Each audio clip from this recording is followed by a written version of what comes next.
Selamat malam saudara-saudara, selamat berbakti di dalam nama Tuhan. Pada sore hari ini kita dalam kebaktian yang KKR yang terakhir. Kita semuanya telah meyakini bahwa Tuhan kita adalah Tuhan yang hidup.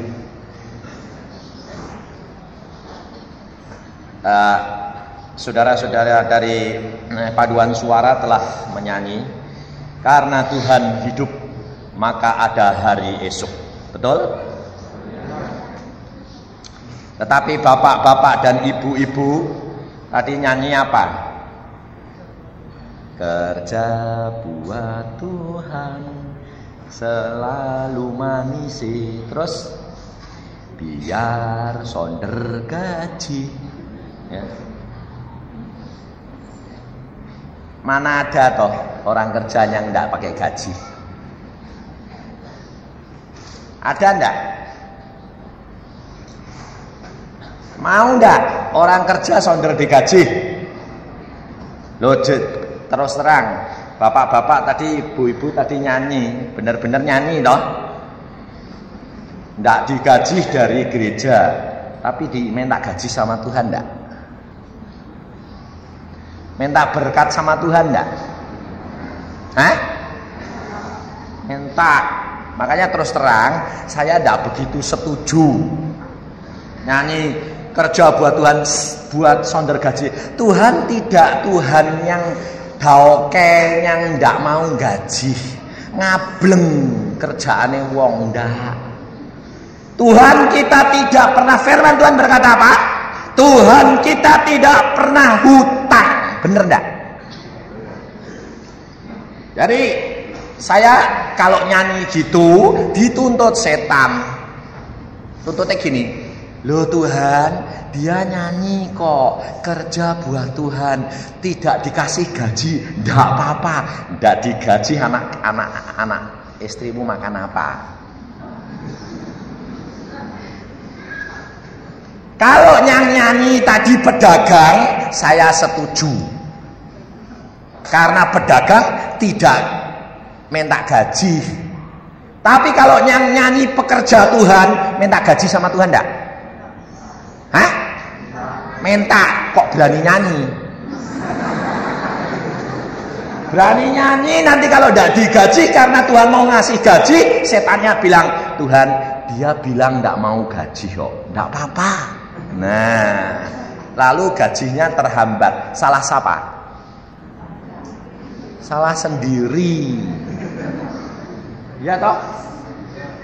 Kalau nyanyi gini, kerja buat Tuhan selalu manis, biar pikul salib tetap manis. Nah, jadi ada susah enggak soal, tapi tetap dapat gaji kok. Itu kerja buat Tuhan itu mesti digaji.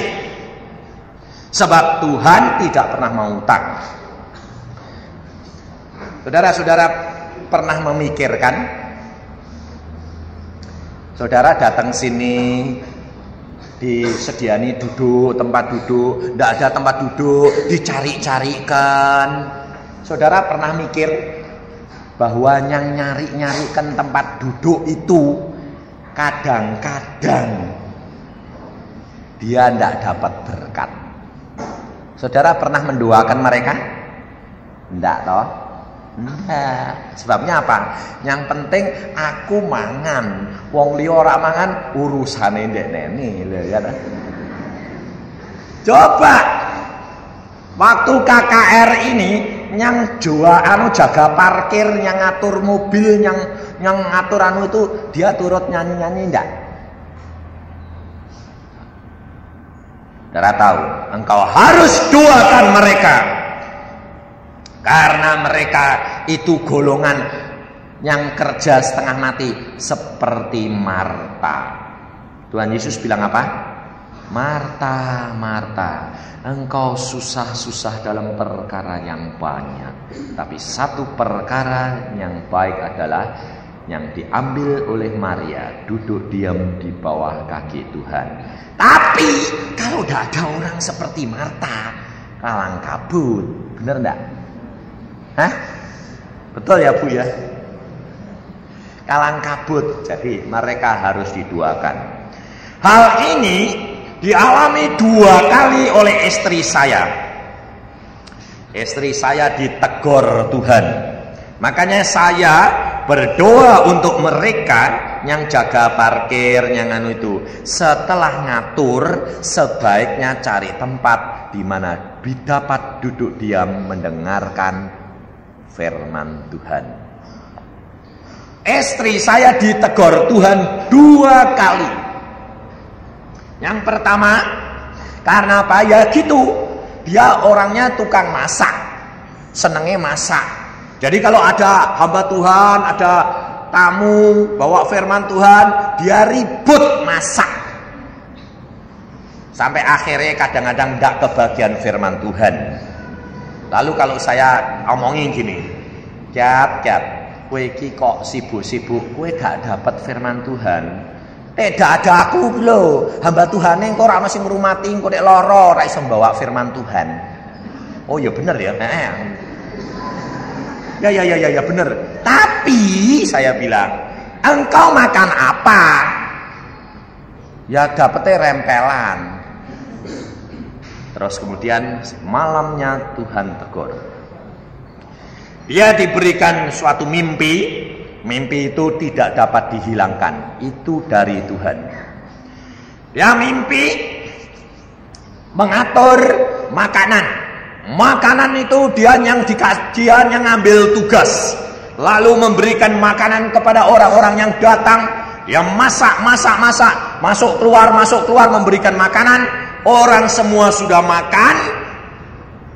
Pada waktu dia mau makan, pengantin trompet dari angkasa semua datang. Cepat keluar, cepat sambut Allahmu, suamimu. Pengantin perempuan harus siap. Siapa yang terlambat, dia akan ditinggal. Dia bilang apa? Saya belum makan. Sebab harus makan dulu. Lalu ada suara, maka dari itu jangan kamu terlambat. Makan firman Tuhan itu lebih penting daripada kesibukan-kesibukan. Ini hati-hati saudara. Dan yang kedua, pada waktu dia mengadakan perlombaan menghias, lalu dia menghias bantu sana bantu sini, barangnya sendiri belum diselesaikan. Akhirnya tuannya datang, Tuhan Yesus datang, dan dia melihat kerjaan istri saya. Tuhan berkata, bagaimana? Waktu aku sudah berikan banyak, tapi mengapa pekerjaanmu tidak engkau selesaikan? Lalu jawab dia apa? Saya bantu sana bantu sini Tuhan. Kamu terlalu baik berkorban untuk orang lain, tetapi pekerjaanmu sendiri tidak kamu selesaikan. Lalu apa kata Tuhan? Itu Tuhan tidak mau. Kau boleh membantu orang lain apabila tugasmu yang Tuhan berikan sudah engkau selesaikan. Lalu istri saya yang kerap kali begini, engkau kan suamiku, engkau kan asistennya Tuhan, engkau kan utusannya Tuhan, ajari aku dong kalau ujian. Jadi maksudnya itu gini, kalau pulang dia minta diajari, segala-galanya diajari. Lalu Tuhan memberikan jawaban lagi. Dalam mimpi itu ada ujian, orang semua ujian. Lalu dia cari saya. Suamiku di mana ya? Gak ada. Bingung dia. Akhirnya suaminya ternyata keluar dari kamar yang lain, bawa soal ujian.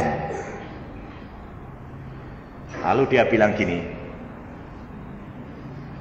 Saya datang, apa? Nanti kasih tahu ya jawabannya. Saya bilang, enggak boleh. Sebabnya kamu ujian.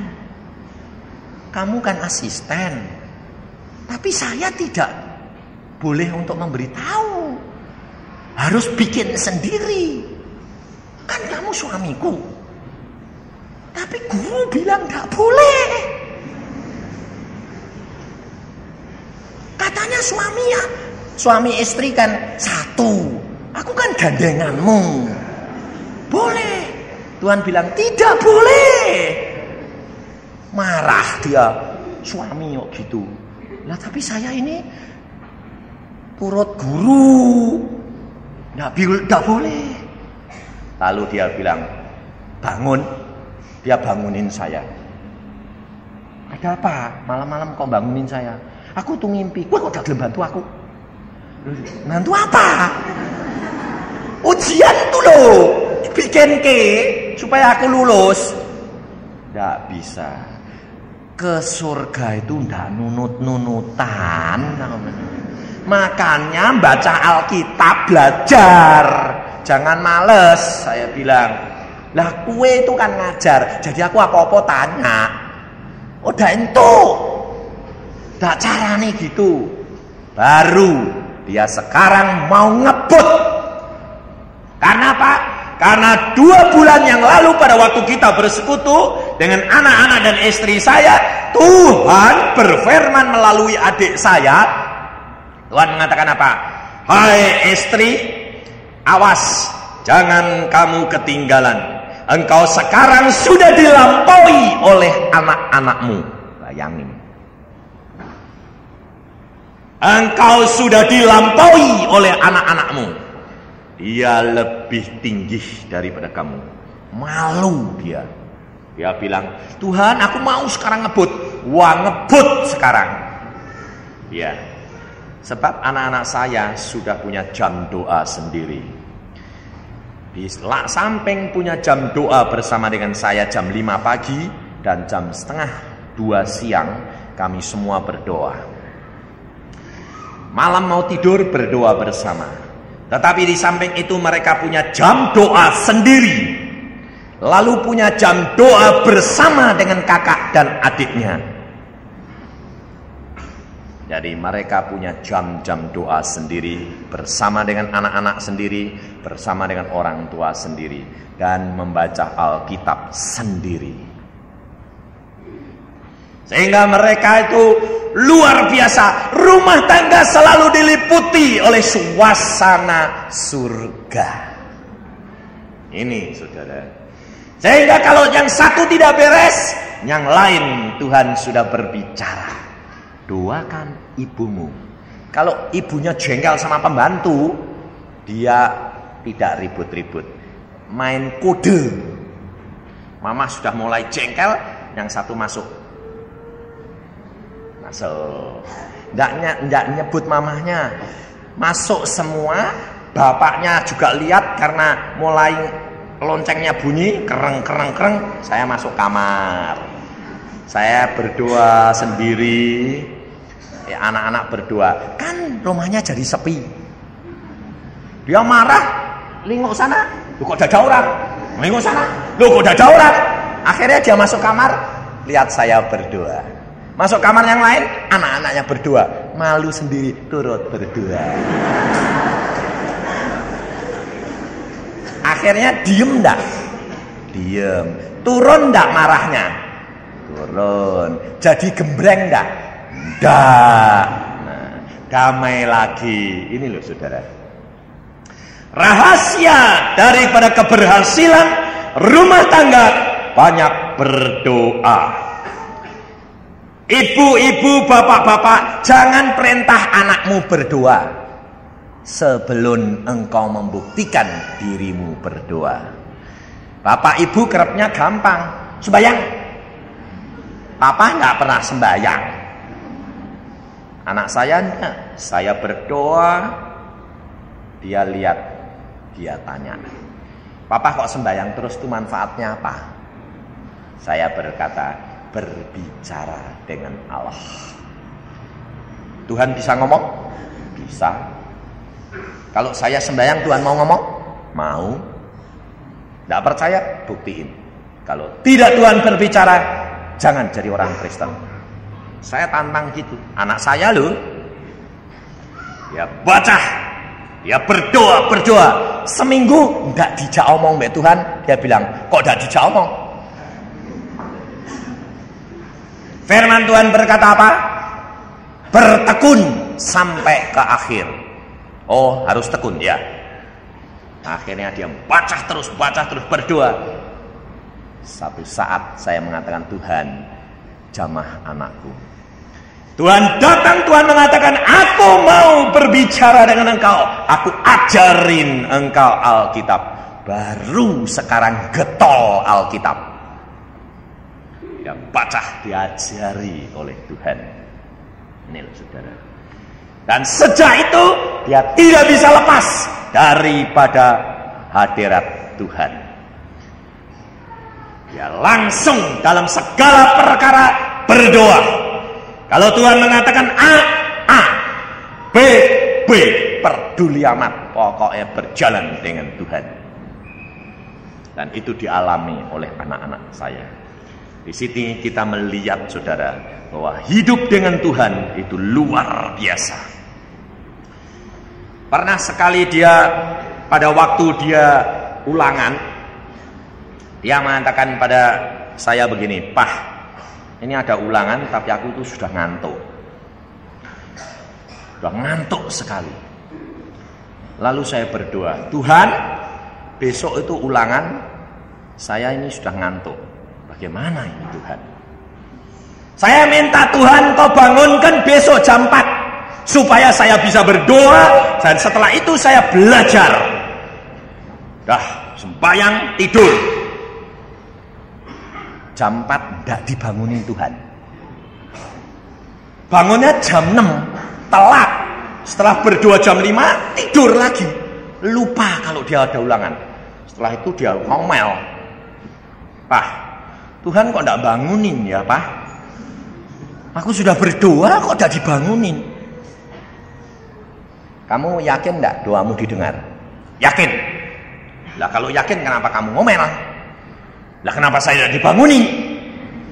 Kalau Tuhan tidak membangunkan engkau percaya ulanganmu tidak jadi. Oh bisa gitu.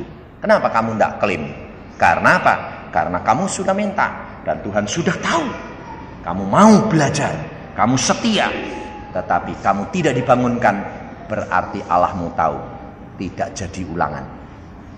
Wah kalau gitu baik ya. Sembayang dia. Dalam nama Tuhan Yesus. Karena engkau tidak bangunkan, ulangannya batal. Saya ngomong gitu malah diklaim. Setelah saya antar ke sekolah, gantian saya yang deg-degan. Saya bilang, Tuhan, saya tadi kok ngomong gitu, terus diklaim. Kalau nanti ulangannya jadi, lalu anak saya akan kecewa, bener enggak? Lalu saya berkata, Tuhan, kau tolonglah Tuhan. Nah, anak saya ini nakalnya kayak saya. Waktu dibagikan kertas ulangan, dia ketawa-ketawa. Kenapa? Karena pikirnya nanti tidak jadi papahku tak ejek.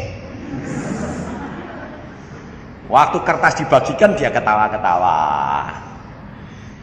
Gurunya berkata, mulai tulis pertanyaan yang pertama. Dia ngambil pen, ketawa dia. Gurunya bilang, kenapa In? Kamu kok ketawa-ketawa?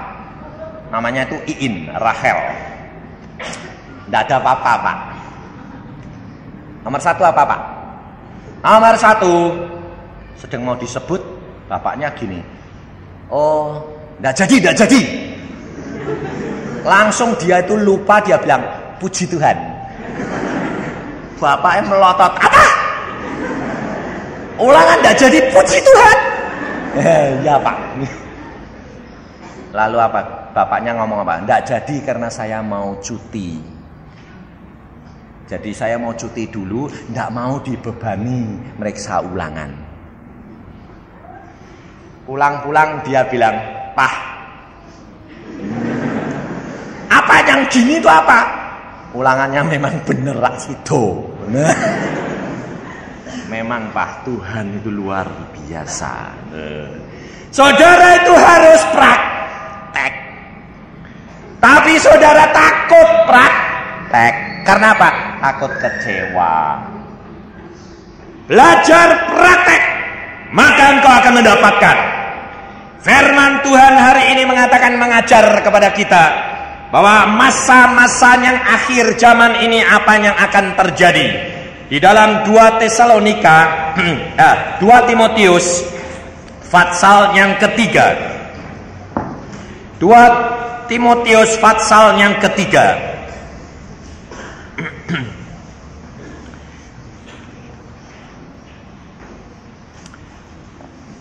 2 Timotius pasal 3 ayat pertama.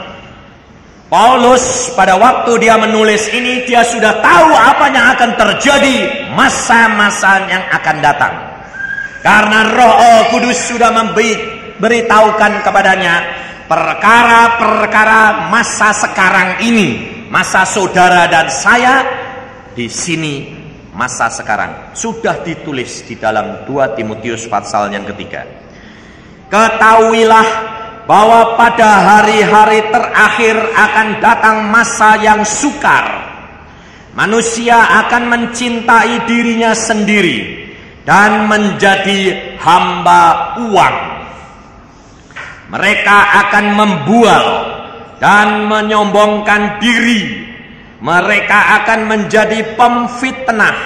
Mereka akan berontak terhadap orang tua dan tidak tahu berterima kasih, tidak memperdulikan agama, tidak tahu mengasihi, tidak mau berdamai, suka menjelekkan orang, tidak dapat mengekang diri, garang, tidak suka yang baik, suka berkhianat, mengkhianat, tidak berpikir panjang, berlagak tahu, lebih menuruti hawa nafsu daripada menuruti Allah. Secara lahiriah mereka menjalankan ibadah mereka, tetapi pada hakikatnya mereka memungkiri kekuatannya.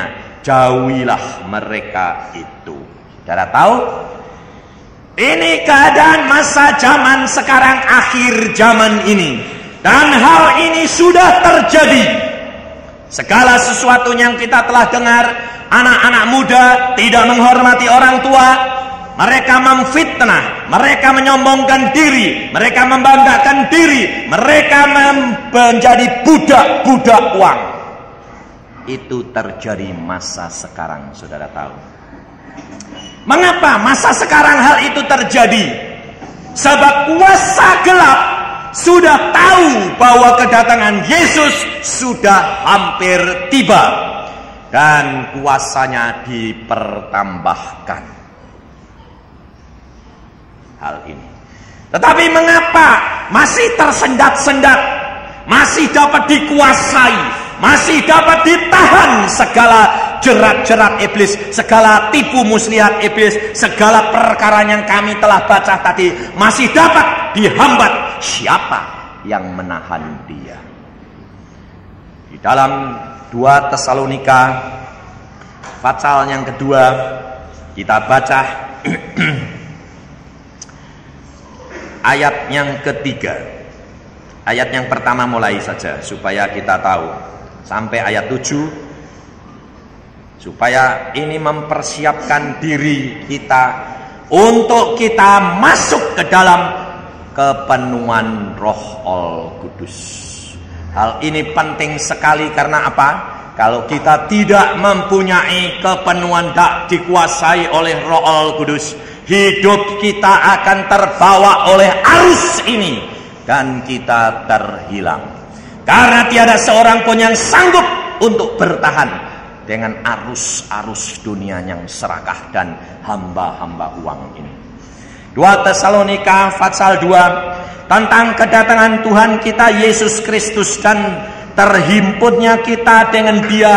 Kami minta kepadamu saudara-saudara, supaya kamu jangan lekas bingung dan gelisah, baik oleh ilham Roh maupun oleh pemberitaan atau surat yang dikatakan dari kami, seolah-olah hari Tuhan telah tiba. Janganlah kamu memberi dirimu disesatkan orang dengan cara yang bagaimanapun juga. Sebab sebelum hari itu haruslah datang dahulu murtad,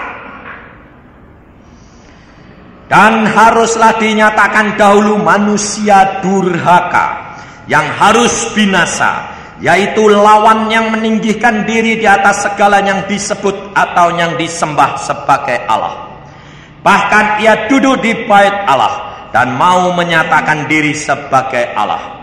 Tidakkah kamu dah ingat bahwa hal itu telah kerap kali kukatakan kepadamu ketika aku masih bersama-sama dengan kamu? Dan sekarang kamu tahu apa yang menahan dia. Perhatikan. Sehingga dia baru akan menyatakan diri pada waktu yang telah ditentukan baginya.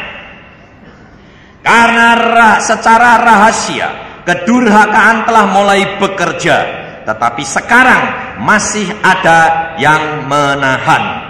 Kalau yang menahannya itu telah disingkirkan, pada waktu itulah si pendurhaka baru akan menyatakan dirinya. Mari kita berdoa. Tuhan, firman-Mu sudah hamba bacakan sebagian. Anak-anak-Mu sudah mendengar. Hamba mohon Engkau yang berbicara, Tuhan Roh Kudus, Engkau berjanji, Engkau urapi anak-anak-Mu pada malam hari ini. Engkau baptiskan mereka, Engkau penuhkan mereka. Ini janji-Mu Tuhan. Tapi sebelum hal ini Engkau lakukan, Engkau mau supaya anak-anak-Mu bersih daripada segala kecemaran, segala kekotoran. Diingatkan bahwa dunia ini penuh dengan kecemaran, dan Engkau sendiri turun untuk membakar semuanya ini, di mana hati anak-anak-Mu sedang menengadah kepadamu untuk merelakan Engkau bakar sampah-sampah ini, dan aliran air hidup akan mengalir. Terima kasih Tuhan, dan di dalam nama Tuhan Yesus kami ikat segala kuasa gelap. Engkau tidak boleh turut ambil bagian, dan apabila nanti pencurahan Roh Kudus terjadi, maka roh-roh ini minggir. Tidak ada seorang pun yang dapat diganggu oleh engkau, iblis. Ini firman daripada Allahku. Dalam nama Tuhan Yesus kami percaya. Amin. Firman Tuhan mengingatkan kepada kita, saudara, bahwa kedurhakaan itu, si pendurhaka itu, iblis, antikris itu, dia sudah datang, tetapi dia belum dapat menggunakan kuasanya menerjang kepada tiap-tiap manusia di dalam dunia ini, karena masih ada yang menahannya. Yang menahan dia siapa? Roh Al-Kudus. Roh Al-Kudus masih ada di dalam dunia. Roh Al-Kudus masih dicurahkan. Dia belayang-layang selalu mau memenuhi tiap-tiap anak Tuhan.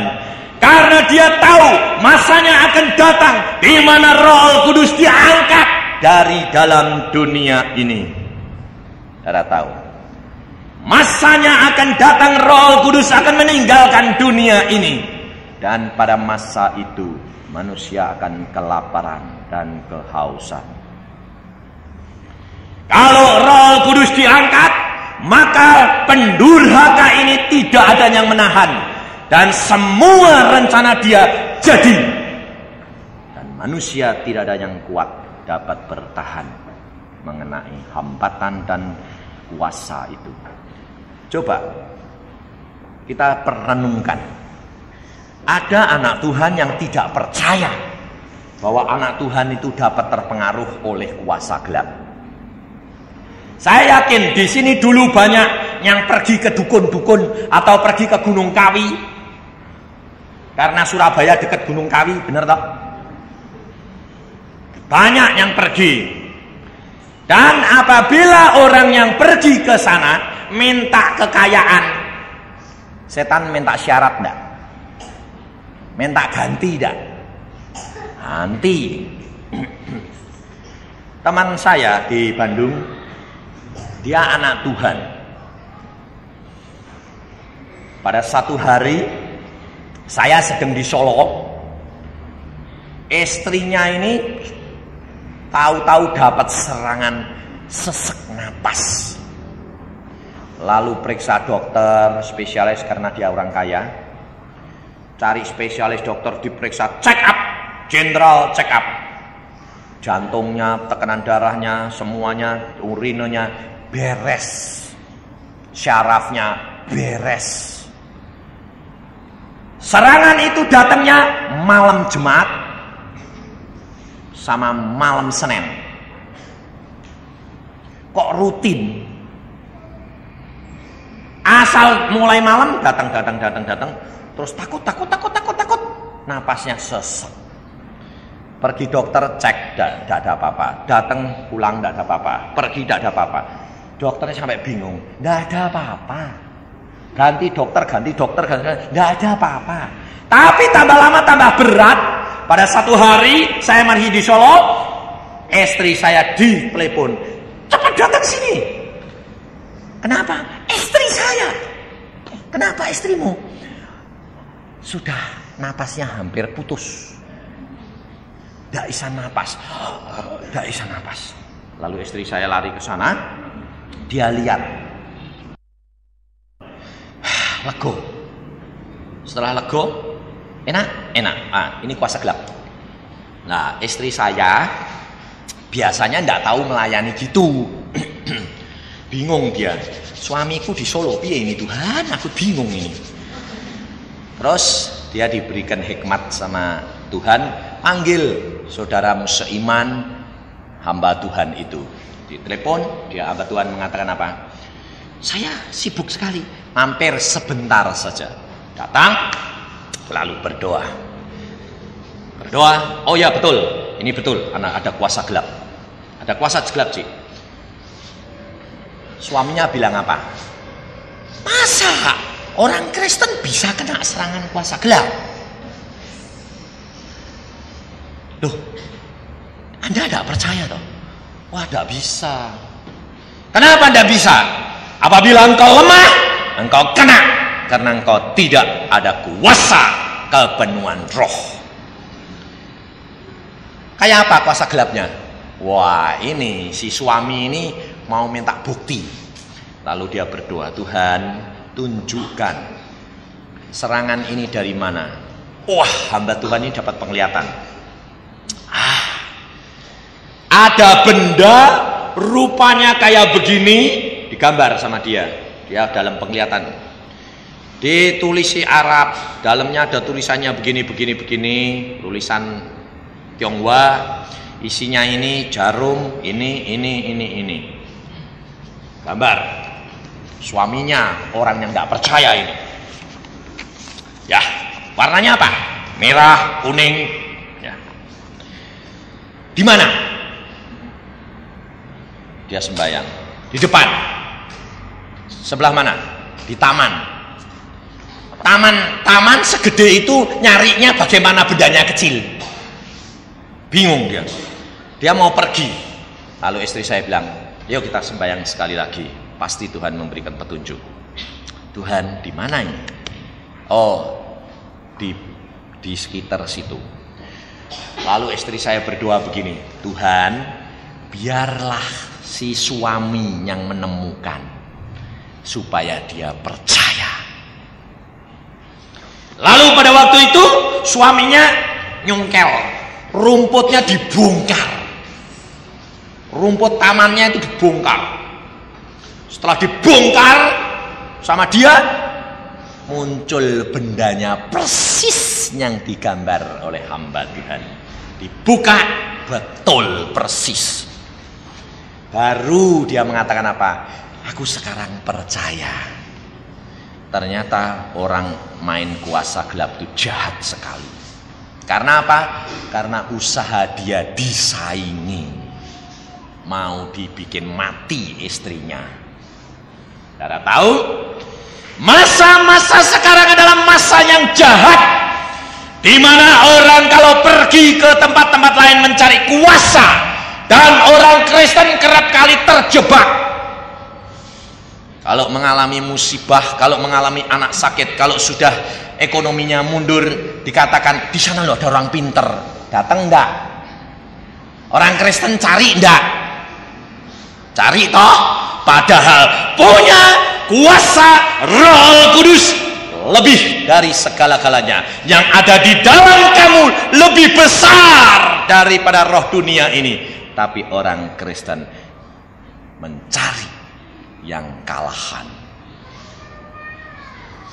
Maka dari itu saudara, engkau tidak akan dapat menang kalau kau tidak hidup di dalam kuasa Roh Al-Kudus.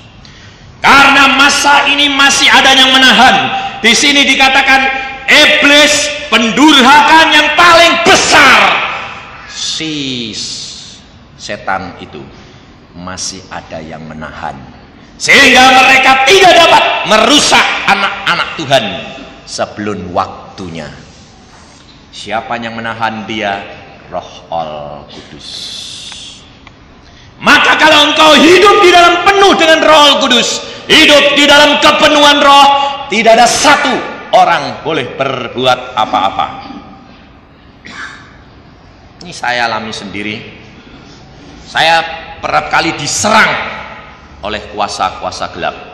Tapi setiap kali Roh Al-Kudus beritahukan saya, sedang bicara-bicara dengan istri dan anak-anak di kamar tamu, kita gurau-gurau, senang, lalu membicarakan firman Tuhan, lalu membicarakan pengalamannya, ajaibnya Tuhan, pertolongannya Tuhan.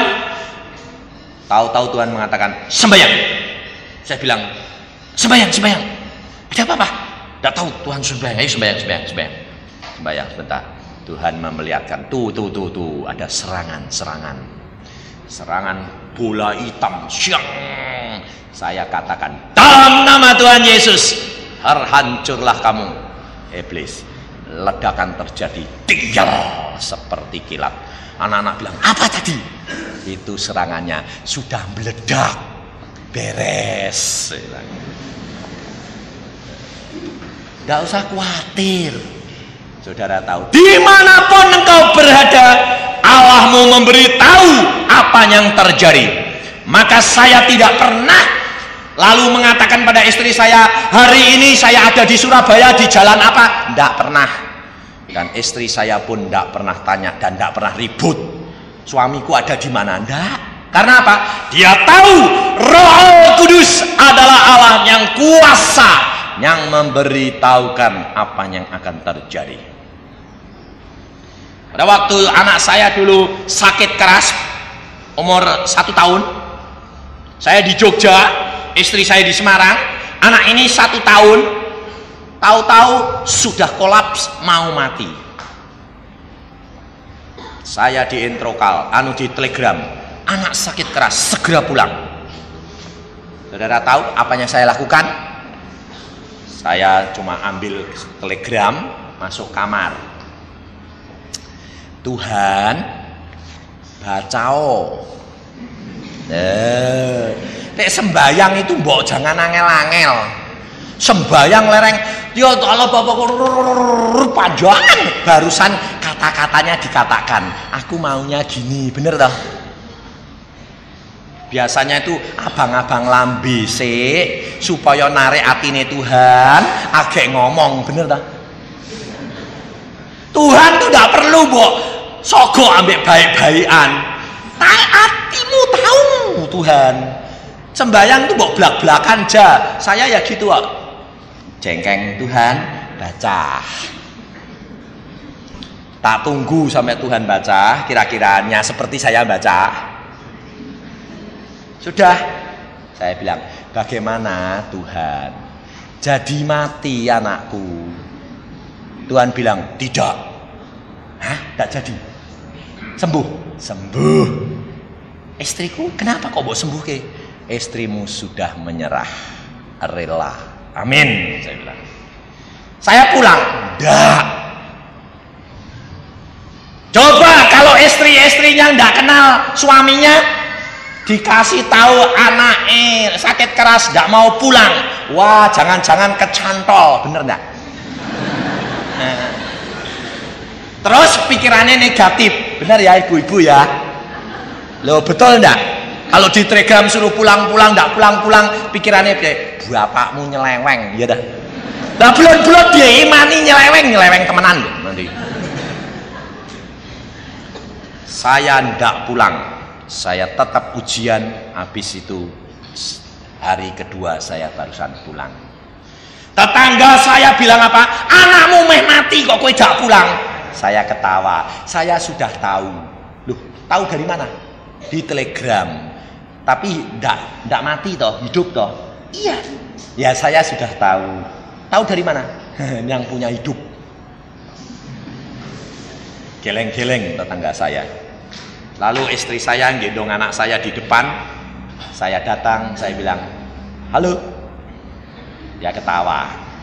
Anda ndak marah toh kalau aku ndak pulang? Ndak. Sebabnya saya yakin Tuhan pasti sudah ngomong mbek kowe. Punya istri kalau mengerti itu loh sedap.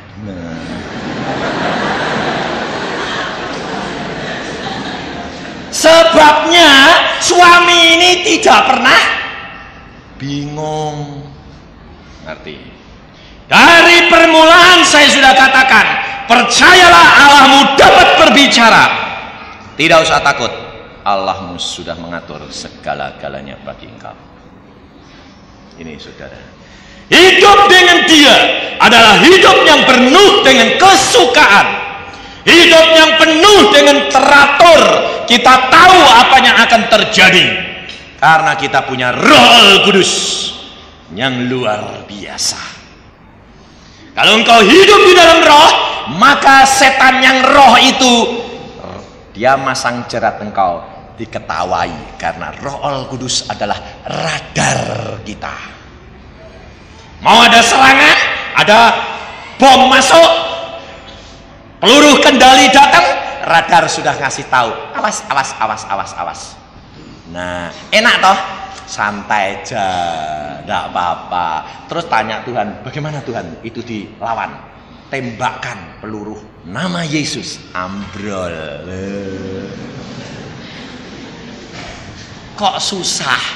Tapi orang Kristen kerap kali pergi kemana? Ke peramal, ingin tahu sesok kapan piye, usahaku piye, ya dah. Wong punya Roh Kudus yang ngasih tahu, kok malah cari musuhnya, ya malah kejepit kamu. Maka dari itu harus perhatikan. Ada waktunya Roh Kudus diangkat dari dunia. Kapan? Kita buka di dalam Amos. Di dalam Amos pasal yang ke-8, ayat yang ke-11, 12 dan 13. Amos pasal yang ke-8 ayat 11, 12 dan 13. Lapar dan haus. Ketemu enggak Amos? Kalau ketemu tandanya kerap baca. Tidak ketemu tandanya ndak kerep baca, jadi tak ngerti nggone. Jujur wae, ya dah. Amos 8 11 12 13 saya bacakan. Sesungguhnya waktunya akan datang, demikianlah firman Tuhan Allah, aku akan mengirimkan kelaparan ke negeri ini, bukan kelaparan akan makanan dan bukan kehausan akan air, melainkan akan mendengarkan firman Allah.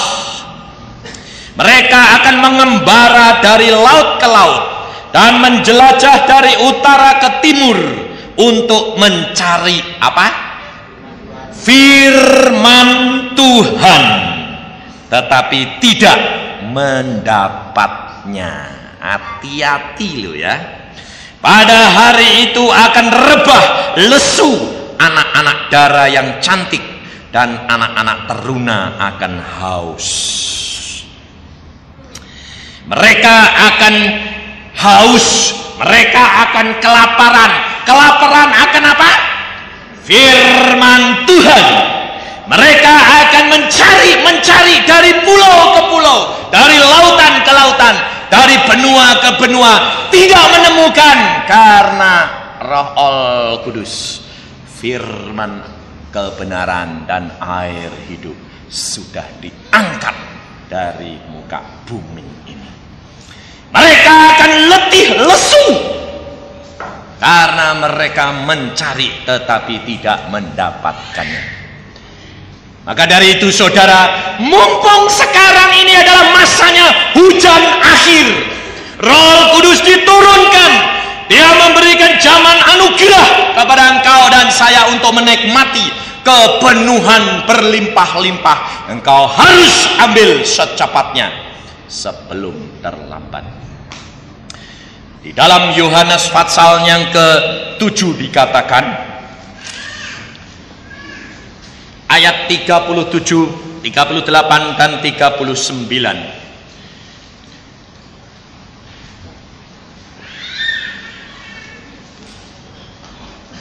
Dan pada hari terakhir, yaitu pada puncak perayaan itu, Yesus berdiri dan berseru, "Barang siapa haus, baiklah ia datang kepadaku dan minum."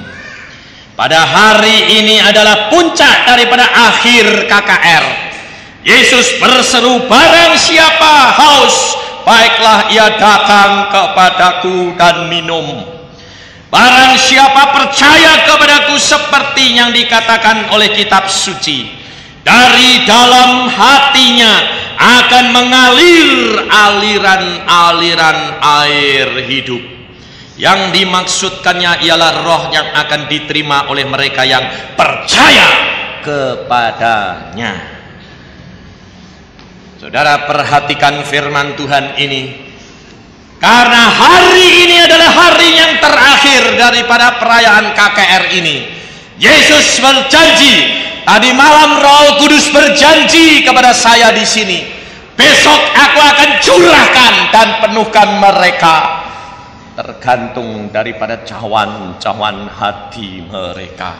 Dan berkata, maka dari itu saudara terima Dia. Jangan bimbang, jangan ragu. Firman Tuhan mengatakan, barang siapa yang haus, barang siapa yang lapar, ia akan dikenyangkan oleh air Roh Kudus. Tetapi siapkan cawan hatimu supaya jangan didapati kotor. Ada orang yang mengatakan, nanti jangan-jangan yang masuk roh setan, tidak Roh Kudus. Firman Tuhan mengatakan, menjamin kepada kita hari ini di dalam Lukas pasal yang ke-11. Kita jangan dipengaruhi oleh pikiran-pikiran yang menakutkan, meragukan, mengkhawatirkan, tetapi kita harus berpikiran tertuju, mata kita tertuju kepada Allah kita di surga. Lukas pasal yang ke-11. Oleh karena ayat yang ke-9 mulai. Oleh karena itu aku berkata kepadamu, mintalah maka akan diberi kepadamu, carilah maka kamu akan mendapat, ketuklah maka pintu akan dibukakan bagimu. Karena setiap orang yang meminta menerima, setiap orang yang mencari mendapat, dan setiap orang yang mengetuk baginya pintu dibukakan.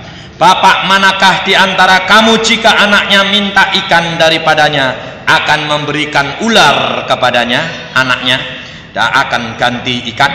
Atau jika ia minta telur akan memberikan kepadanya kalajengking? Jadi jika kamu yang jahat tahu memberi pemberian yang baik kepada anak-anakmu, apalagi Bapakmu yang di surga, Ia akan memberikan Roh Kudus kepada mereka yang meminta kepadanya. Ini jaminan daripada Allah pada malam hari ini. Barang siapa meminta Roh Kudus, dia tidak akan dapat roh kuasa gelap. Ini jaminan daripada Allahmu. Saya berani katakan karena Tuhan sendiri yang memberikan kepada saya. Dia mengatakan, hari ini aku akan curahkan berlimpah-limpah supaya anak-anak Tuhan itu bangkit penuh menjadi berkat dan kesaksian yang hidup dimanapun mereka berada. Maka dari itu saudara, kita sekarang menuju kepada peristiwa yang penting, yaitu minta Roh Kudus memenuhkan kita. Kita harus periksa, kita harus akui semua dosa-dosa kita di hadapan Allah. Kita akan katakan, Tuhan, Engkau periksa diriku. Lalu setelah memeriksa diri, membongkar semua, katakan semua kepada Tuhan.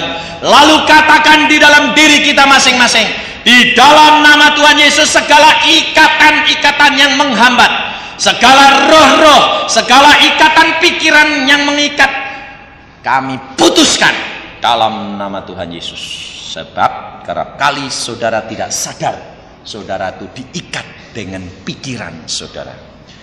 Mana. Kok aku tidak dapat dulu, kau dapat. Itu yang sana nanti sudah berkarunia lidah, lalu kamu bilang, dia kok sudah, aku belum. Diikat dengan telinganya karena melihatkan orang lain. Sehingga mana-mana, kamu kemana-mana, tidak dapat apa-apa. Harus lepaskan daripada ikatan. Jangan perhatikan orang lain, tapi perhatikan Allah. Semuanya tujukan kepada Allah, lalu kita menyembah kepada Allah. Setelah kita menyembah, lalu kita mohon kepada Allah. Sekarang Tuhan, puaskan aku yang haus dan lapar. Kau berjanji bahwa siapa yang minta Roh Kudus akan Engkau berikan. Firman-Mu ya dan amin. Malam ini engkau akan dapat.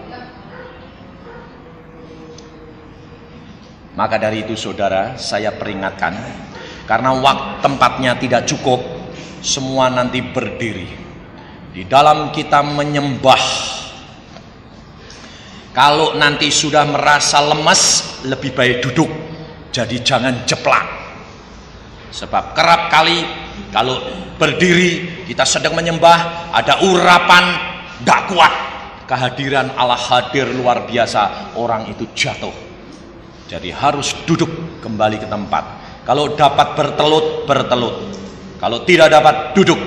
Supaya kita sungguh-sungguh menyembah kepada Dia. Percayalah bahwa Allahmu hadir pada saat ini. Mari kita menyembah Dia, memuji Dia. Kita periksa diri kita lebih dahulu. Bersihkan semua hati dan kepikiran kita. Maka kita akan mendapatkan apa yang kita akan harapkan daripada Dia. Percayalah,